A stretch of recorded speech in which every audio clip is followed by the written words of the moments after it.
Hello everyone. Welcome to success with Rai academy. 25 अप्रैल 2020 के दैनिक जागरण के राष्ट्रीय संस्करण को आज हम डिस्कस करेंगे। और जिस तरीके से प्रधानमंत्री ने कल पंचायतों के अध्यक्षों से बात करते हुए बोला था कि ये समय खुद को सबल बनाने का है, यानी कि उत्पादन में अपने आप को सबल बनाने का है, इस पर हम चर्चा करेंगे। उसके साथ ही आर्थिक पैकेज में देरी होने से उद्योग जगत किस तरीके से परेशान है, वो न्यूज़ है, उसको हम डिस्कस करेंगे। इसके साथ ही स्पेन में कई दिनों से मौत के मामले घटते जा रहे हैं, इस न्यूज़ पर भी डिस्कशन करेंगे। और कल यानी कि 24 तारीख को पूरे देश में 1750 नए मामले कोरोना पॉजिटिव आए हैं, जो अब तक का सबसे ज़्यादा संख्या वाला दिन रहा है। इन सभी न्यूज़ को हम कवर करेंगे। इसके साथ sports page, business page, editorial page, सभी पेजों को हम कवर करेंगे। वीडियो के लास्ट में आपको कुछ पॉइंट्स दिए जाएंगे, अगर आप चाहें तो उसे नोट कर सकते हैं या फिर उसका स्क्रीनशॉट लेकर नोट्स के तौर पर रख सकते हैं। अब चलिए वीडियो को शुरू करते हैं। सबसे पहले नेशनल न्यूज़ देखते हैं। इसमें आज हमारे लिए 4 नेशनल न्यूज़ हैं। पहली न्यूज़ है, आर्थिक पैकेज में देरी होने से उद्योग जगत की राह मुश्किल। कोरोना और इससे निपटने के लिए चल रहे लॉकडाउन ने देश की अर्थव्यवस्था को काफी हद तक ध्वस्त कर दिया है। घरेलू उद्योग जगत अर्थव्यवस्था के चक्के को तेज चलाने और लक्ष्य बढ़ाने को तैयार है, लेकिन उसका मानना है कि केंद्र सरकार से बड़ी मदद व सहयोग के बिना यह संभव नहीं हो पाएगा। मदद भी तत्काल चाहिए। फिक्की, सीआईआई जैसे उद्योग संगठनों का कहना है कि हर क्षण की देरी से राह मुश्किल होती जाएगी। आर्थिक मदद में जितनी देरी होगी, बंद पड़े कल कारखानों को फिर से शुरू करने की रणनीति बनाने में उतना ही विलंब होगा। उद्योग जगत खास तौर पर मार्च से मई 2020 के दौरान अपने कर्मचारियों को वेतन भत्ते देने में सरकार से आर्थिक मदद मांग रहा है। इस तरह की मदद कई दूसरे देशों ने अपने उद्योगों को भी दी हुई है। केंद्रीय मंत्री नितिन गडकरी ने कहा कि छोटे व मझोले उद्योगों के लिए एक राहत पैकेज का प्रस्ताव प्रधानमंत्री कार्यालय भेजा गया है। उधर वित्त मंत्रालय और नीति आयोग की तरफ से भी एक आर्थिक पैकेज का खाका तैयार किया गया है। सूत्रों के मुताबिक इस बारे में प्रधानमंत्री नरेंद्र मोदी के साथ वित्त मंत्री निर्मला सीतारमण की बैठक थी, जो नहीं हो सकी। फिक्की के सेक्रेटरी जनरल दिलीप चिनॉय के मुताबिक सवाल सिर्फ यह नहीं है कि हम रोजाना 40,000 करोड़ का नुकसान उठा रहे हैं, बल्कि 4 करोड़ लोगों के रोजगार को लेकर भी खतरा अब मंडरा रहा है। नेक्स्ट न्यूज़ है, कोरोना ने दिया आत्मनिर्भर बनने का सबक, ये बोला है प्रधानमंत्री ने। नरेंद्र मोदी ने कोविड 19 से जंग में लोगों को अपना धीरज बनाए रखने की प्रशंसा करते हुए कहा कि इस वैश्विक महामारी ने भारत को आत्मनिर्भर बनने का सबक सिखाया है। उन्होंने साधारण शब्दों में शारीरिक दूरी के महत्व को समझते हुए 2 गज की दूरी के नियम का पालन करने के लिए ग्रामीण भारत की सराहना की है। मोदी ने कहा कि संकट के इस समय में लोगों के कौशल और ज्ञान की परख हो रही है, लेकिन भारत के गांवों ने बड़ी सहजता से हर संभव प्रयास करते हुए इस महामारी का डटकर मुकाबला किया है। पंचायती राज दिवस पर शुक्रवार को प्रधानमंत्री मोदी ने वीडियो कॉन्फ्रेंस के जरिए ग्राम पंचायत प्रधानों और सदस्यों को संबोधित करते हुए कहा कि इस महामारी ने देश के सामने नई चुनौतियां खड़ी की हैं। ऐसी चुनौतियों का सामना देश ने पहले कभी नहीं किया था, लेकिन इसमें लोगों ने नई चीजें सीखी हैं। कोविड 19 जो सबसे बड़ा सबक सिखा गया है वह है आत्मनिर्भर बनने का। अब जरूरी है कि गांव भी अपनी मूलभूत जरूरतों के लिए आत्मनिर्भर बने। और इस मीटिंग में जो खास बातें रहीं वो पॉइंट्स के तौर पर हैं, उन्हें देख लेते हैं। ग्रामीण भारत की एकीकृत संपत्ति वैधता के समाधान के लिए स्वामित्व स्कीम शुरू की जाएगी। डिजिटल कामकाज के लिए ई ग्राम स्वराज पोर्टल और मोबाइल ऐप लॉन्च किया जाएगा। लोगों तक सही सूचनाएं और अफवाहों को फैलाने न दिया जाएगा। कोरोना से बचने को पक्का खाना खाएं। इम्यूनिटी के लिए घर में बना काढ़ा पिएं। हाथ धोएं। गमछे को फेस मास्क की तरह इस्तेमाल करें। मोबाइल पर आरोग्य सेतु ऐप आपका जीवन रक्षक है। अब नेक्स्ट न्यूज पर आते हैं।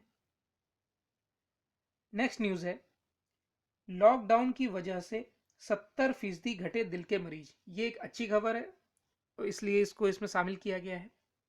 लॉकडाउन का फायदा दिल के मरीजों को हो रहा है। यही वजह है कि देश में दिल के मरीजों की संख्या में 70% तक की कमी आई है। इसके अलावा अस्पताल में होने वाली हार्ट सर्जरी में भी गिरावट आई है। यह बात हाल ही में हृदय रोग विशेषज्ञों के वेबिनार यानी एक तरह की वीडियो कॉन्फ्रेंसिंग में सामने आई है। देश भर के कार्डियोलॉजिस्ट इसमें ऑनलाइन शामिल हुए थे। इंडियन सोसाइटी ऑफ कार्डियोलॉजिस्ट द्वारा आयोजित इस वेबिनार में विशेषज्ञों ने लॉकडाउन के दौरान मरीजों और उनकी स्थिति को लेकर चर्चा की। सोसाइटी के वरिष्ठ सदस्य डॉक्टर AK पंचोलिया ने बताया कि वेबिनार में हुई चर्चा में सामने आया कि लॉकडाउन की वजह से देश भर में दिल के मरीजों की संख्या करीब 70% की कमी आई है। अस्पतालों में होने वाली प्रोसीजर यानी सर्जरी इत्यादि में भी कमी आई है। इंदौर की बात करें तो यहाँ हार्ट की सर्जरी के लिए 14 बड़े अस्पताल हैं, जिनमें प्रतिदिन 100 से ज्यादा सर्जरी होती थी, लेकिन इन दिनों कहीं एक तो कहीं दो सर्जरी हो रही है। ऐसे में शहर में यह संख्या 20 से 30 के बीच पहुंच गई है। लास्ट न्यूज है इस पेज का, नेशनल न्यूज का। एक दिन में रिकॉर्ड 1750 नए मामले। कोरोना मामलों के बढ़ते मामलों के हिसाब से शुक्रवार का दिन देश के लिए सबसे भयावह रहा। केंद्रीय स्वास्थ्य मंत्रालय के मुताबिक पिछले 24 घंटे में रिकॉर्ड 1752 नए मामले सामने आए हैं। इसमें सब पहले 20 अप्रैल को 1540 नए मामले मिले थे।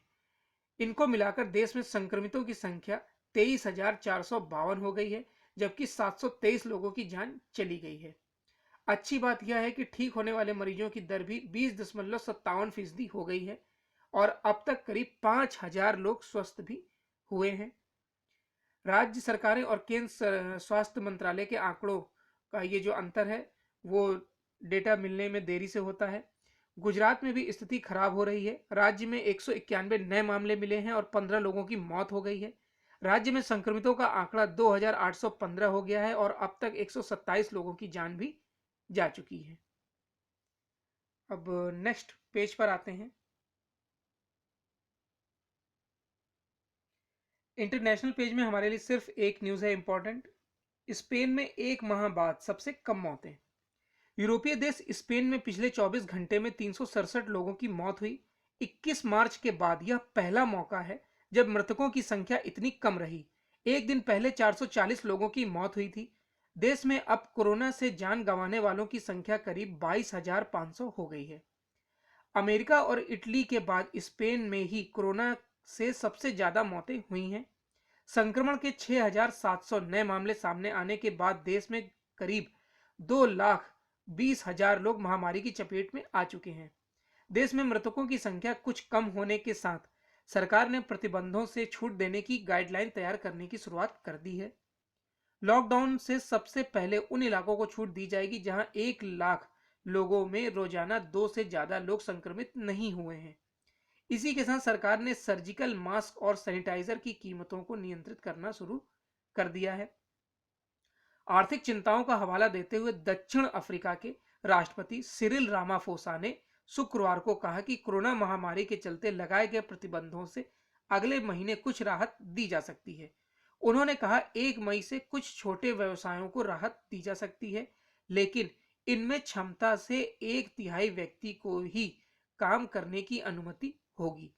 कुछ स्कूलों को भी फिर से खोला जा सकता है, लेकिन क्लास के आकार को देखकर ही बच्चों की संख्या निर्धारित की जाएगी। अब नेक्स्ट पेज पर आते हैं। नेक्स्ट पेज है बिजनेस पेज। बिजनेस पेज में हमारे लिए 3 न्यूज हैं। ऑटो फैक्ट्री बंद, ऑटो पार्ट्स बनाने की इजाजत। सरकार की ओर से लॉकडाउन के दौरान जिन कंपनियों को सीमित उत्पादन की अनुमति मिली है, उनमें ऑटो पार्ट्स बनाने वाली कंपनियां भी शामिल हैं। फिलहाल 1 सप्ताह होने को है, लेकिन इन कंपनियों ने काम शुरू नहीं किया है। इसकी वजह यह है कि देश में वाहन बनाने वाली फैक्ट्रियों को इजाजत नहीं मिली है। ऑटो पार्ट्स के 3.95 लाख करोड़ रुपए के सालाना कारोबार वाले इस उद्योग को ऑटोमोबाइल कंपनियों के शुरू होने का इंतजार है।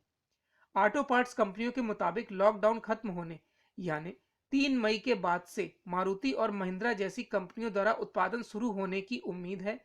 उसके बाद ही ऑटो कंपोनेंट और पार्ट्स कंपनियां काम शुरू कर सकेंगी। हालांकि उत्पादन की गति को जनवरी के स्तर पर लाने में कम से कम 3 महीने का वक्त लगेगा।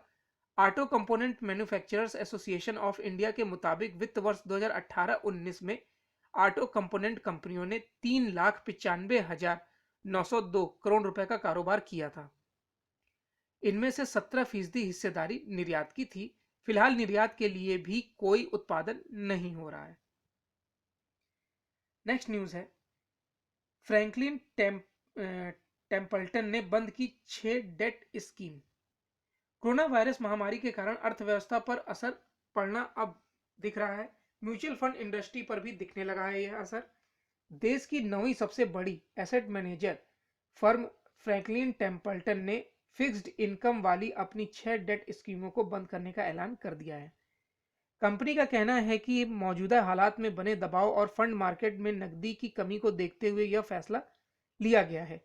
कंपनी की इन 6 स्कीमों में खुदरा निवेशकों और हाई नेटवर्थ इंडिविजुअल्स का 25,000 करोड़ रुपए से ज्यादा का निवेश फंसा है।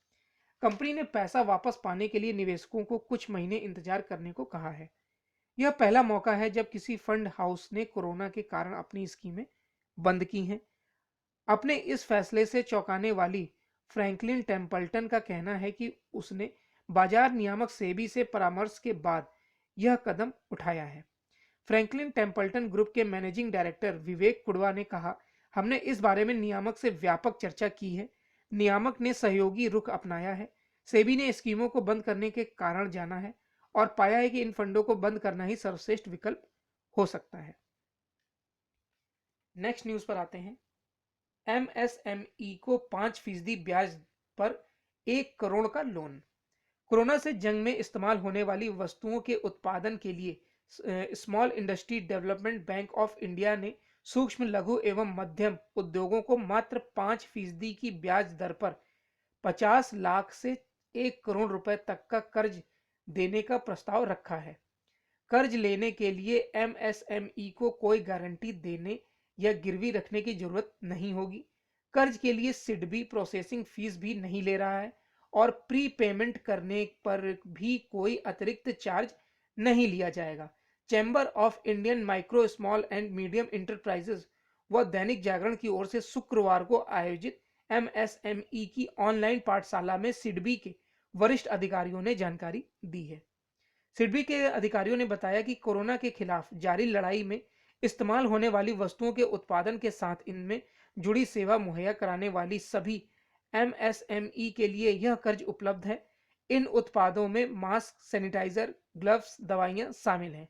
सिडबी के महाप्रबंधक विवेक मल्होत्रा ने बताया कि कोरोना से लड़ाई में एमएसएमई को 2 प्रकार की स्कीमों के तहत कर्ज दिए जा रहे हैं।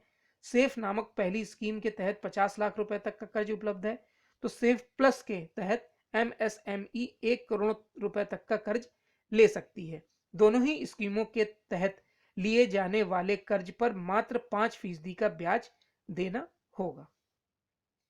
तो ये बिजनेस पेज की हमारे लिए 3 न्यूज थी। अब नेक्स्ट पेज पर आते हैं। नेक्स्ट पेज है एडिटोरियल पेज। एडिटोरियल पेज में हमारे लिए हर बार की तरह 3 आर्टिकल हैं।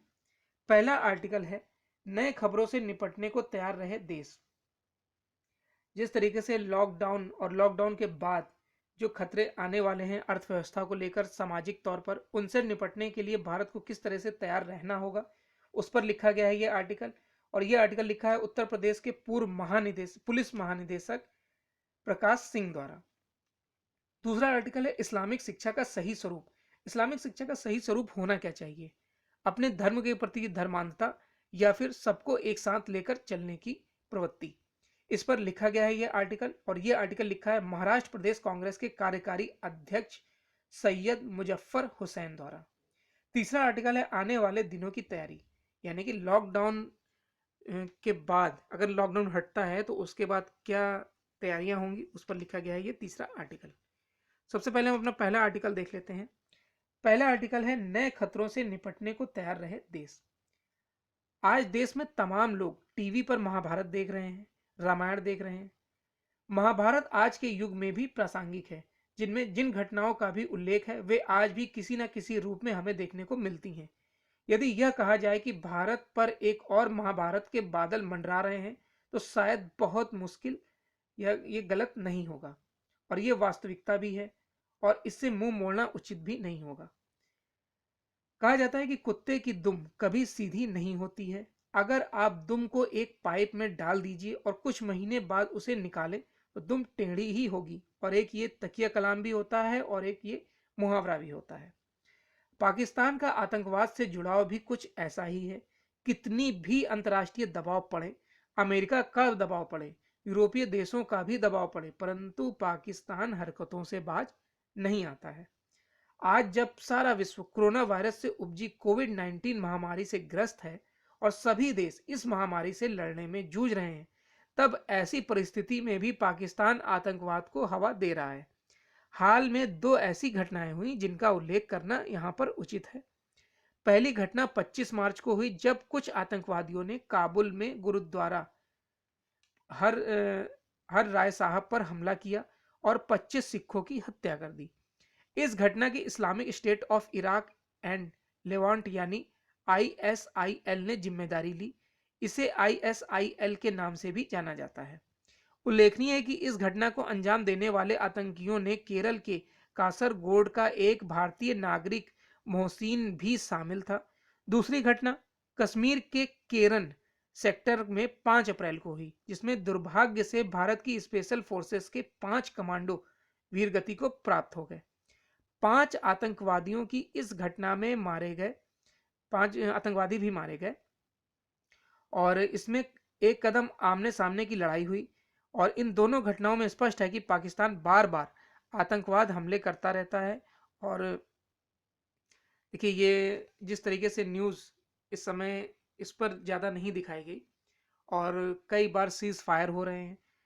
पाकिस्तान भारत को उकसा रहा है युद्ध के लिए, जबकि पाकिस्तान स्वयं इस समय कोरोना वायरस से ग्रस्त है। इस समय उसके पास 8,000 संक्रमित मामले हैं और लगभग 250 से 300 लोग वहां पर इससे जान गंवा चुके हैं। अगर आर्थिक तौर पर भी देखें तो पाकिस्तान की स्थिति सुदृढ़ नहीं है, लेकिन आईएमएफ द्वारा जो उसे 1 लाख डॉलर का राहत पैकेज दिया गया है वो उसके लिए काफ़ी हेल्पफुल होगा। लेकिन पाकिस्तान को ये सोचना चाहिए कि जिस तरह विश्व एक तरफ कोरोना वायरस से लड़ रहा है, उस समय क्या आतंकवाद को बढ़ावा देना इतना आवश्यक है, भारत को नीचा दिखाना इतना आवश्यक है कि वो खुद भी बर्बाद हो जाए। सोचिए, अगर भारत ने पलटवार कर दिया तो पाकिस्तान कहीं का नहीं रहेगा। ये भारत की सहनशीलता है कि वो इसका जवाब नहीं दे रहा है। अब अगर हम मीडिया की बात करें, भारत का मीडिया इस समय जिस तरीके से 5 कमांडो हमारे शहीद हुए, आपको ये न्यूज़ किसी चैनल पे नहीं मिली होगी। क्यों? क्योंकि कोरोना वायरस इस समय एक हॉट टॉपिक बना हुआ है। संवाददाता गलियों में घूम रहे हैं, कोरोना वायरस जो डॉक्टर इलाज कर रहे हैं उनसे बात कर रहे हैं, मीटिंगें कर रहे हैं, बहस कर रहे हैं। अभी साधु संतों की जो हत्या हुई उस पर 1.5-2 घंटे की आप कहिए पूरे दिन बहस चलती रही। लेकिन किसी भी न्यूज चैनल को, हमारे चौथे स्तंभ को, इतनी भी फिक्र नहीं हुई कि इन 5 कमांडो की फैमिलियों को दिखा सके। किसी भी न्यूज चैनल में नहीं दिखाया गया। ये भी एक स्थिति है भारत की, जो चौथा स्तंभ बोला जाता है मीडिया को, उसकी स्थिति है ये, कि एक परिवार को भी ये ना दिखा सके।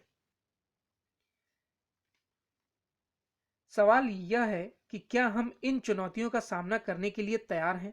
पाकिस्तान और उसके कुख्यात आतंकी संगठनों की एक कौरवी सेना हमारी सीमा पर एकत्र होने जा रही है। कहने की आवश्यकता नहीं है कि इस सेना को चीन का भी परोक्ष समर्थन प्राप्त है। एक और महाभारत न हो तो बहुत ही अच्छा होगा, परंतु यदि ऐसा होता है तो उसके लिए तैयार रहना देश के लिए अत्यंत आवश्यक है। अतीत में अदूरदर्शिता के कारण हम कई बार धोखा खा चुके हैं। विदेशी आक्रांता पश्चिमी सीमाओं से आते रहे हैं और हमारे आपसी मतभेदों का लाभ उठाते हुए उन्होंने यहाँ कहर बरपाया है। एक भगोड़ा जिसे अपने देश से निकाल दिया गया था, भटकता हुआ हिंदुस्तान आता है और यहाँ एक साम्राज्य स्थापित कर लेता है। कुछ व्यापारी यहाँ मसाले बेचने आते हैं और छल कपट से पैठ बनाते हुए अपना राज्य स्थापित कर लेते हैं। ऐसे इतिहास की पुनरावृत्ति हमें किसी भी सूरत में नहीं होने देनी है। यानी कि कुछ सख्ती करनी होगी, और सख्ती इस तरीके से करनी होगी कि अगर आप लौटते हैं या फिर पाकिस्तान से जो लोग आ रहे हैं उन पर निगरानी रखनी चाहिए, या फिर जो रेल सेवाएं, बस सेवाएं इस समय तो पूरी तरीके से बंद है, लेकिन आगे भी इसको किस तरीके से बंद रखा जाए, किस तरीके से छूट दी जाए, और कौन कौन से पाकिस्तान पर प्रतिबंध लगाए जाए, इस पर विचार करने की आवश्यकता है। पाकिस्तान के विरुद्ध हमें अपनी नीति पर नए सिरे से सोचना पड़ेगा। वहां तमाम विघटनकारी शक्तियां काम कर रही हैं, उन पर अंतर्राष्ट्रीय नियमों के अंतर्गत जितना दबाव बनाया जा सके बनाया जाए। चीन से निपटने के दो रास्ते हैं। एक तो यह कि हम उसे आर्थिक मकड़जाल से बाहर निकल आए, यानी उसके आर्थिक मकड़जाल से बाहर निकल आए, और भारतीय बाजार के दरवाजे जहां तक हो सके चीनी आयात के लिए कम से कम खोल दिए जाएं। दूसरा, हमें जापान और वियतनाम से एक ऐसा सामरिक समझौता करना चाहिए जिससे किसी एक देश पर आक्रमण तीनों पर आक्रमण माना जाए। चुनौती भले हालात में देश की अपनी आंतरिक सुरक्षा को सुदृढ़ करते हुए सशक्त नेतृत्व की आवश्यकता होगी। आज हमें युधिष्ठिर की नहीं बल्कि भीम अर्जुन जैसे योद्धाओं और कृष्ण जैसे मार्गदर्शक की आवश्यकता है।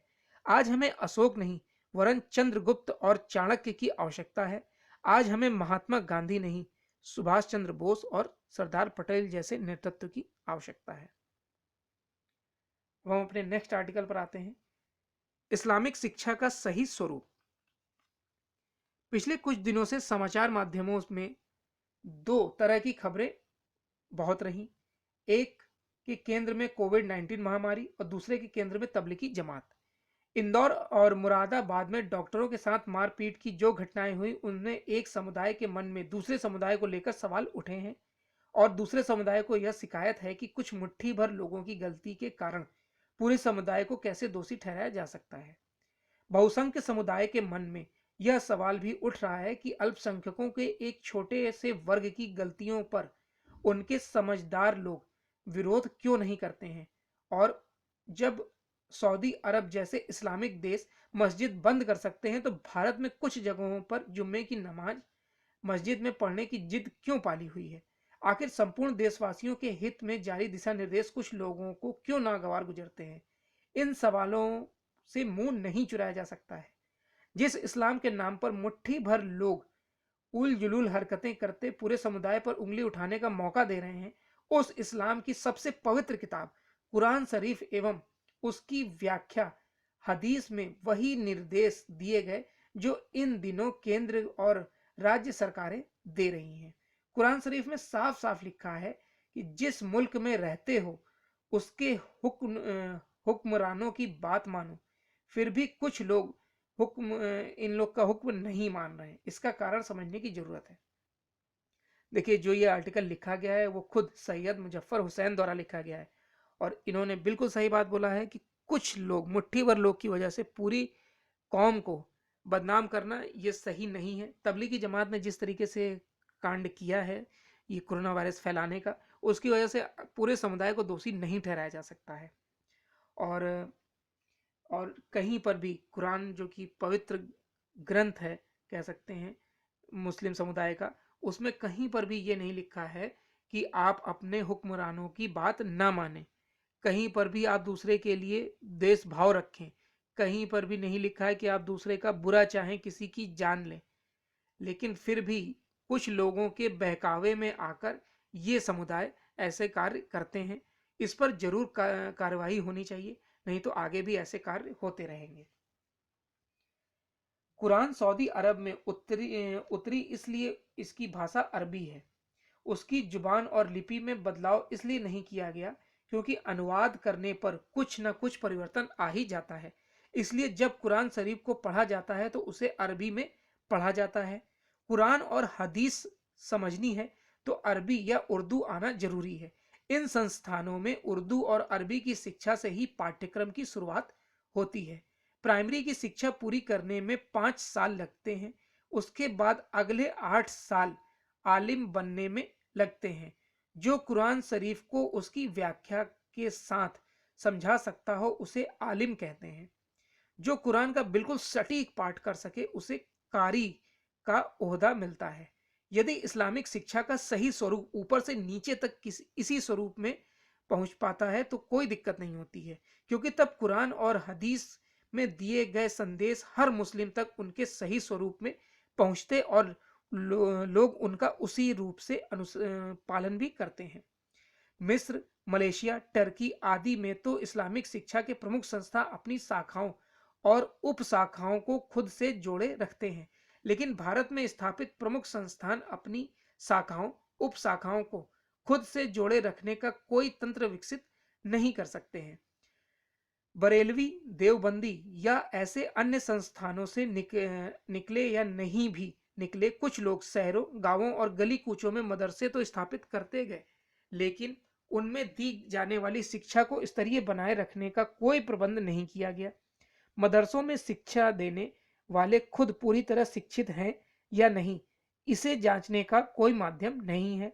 देश का आम मुसलमान अपनी मजहबी किताबों को पढ़ना, समझना और उन पर अमल करना अपना कर्तव्य समझता है, लेकिन इसके लिए उसे मदरसों के शिक्षित, अर्ध शिक्षित मौलानाओं और मौलवियों पर ही निर्भर रहना पड़ता है।